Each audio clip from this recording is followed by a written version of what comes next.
The father of the modern synthesizer is undoubtedly Dr. Bob Moog.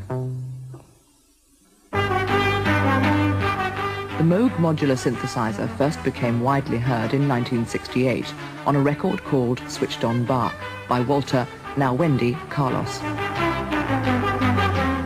It was big brother to the best-known synthesizer of all time, the Mini Moog.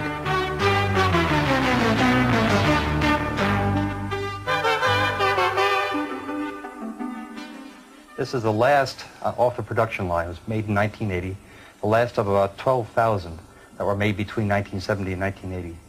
It's an analog monophonic synthesizer. That means it makes the waveforms by electronic means, and it plays one note at a time. In an analog synthesizer like this, we start out with an oscillator. An oscillator produces a steady pitched sound. And in this synthesizer, we can control the oscillator sound from either the keyboard,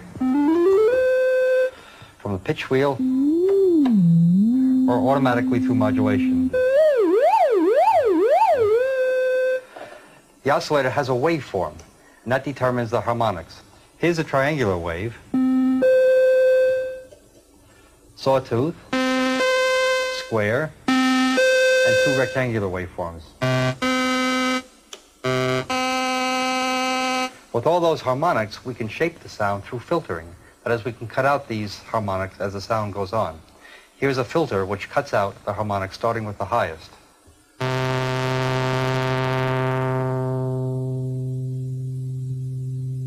Another important aspect of the sound is its envelope, how it builds up and decays as it goes on.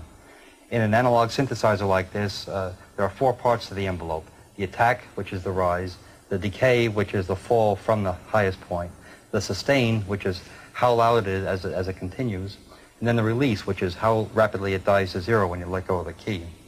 Here now I have a slow attack and slow decay and fairly low sustain, so you can hear each individual part. First the attack, then the decay, then the sustain, and finally I let go of the key, the release.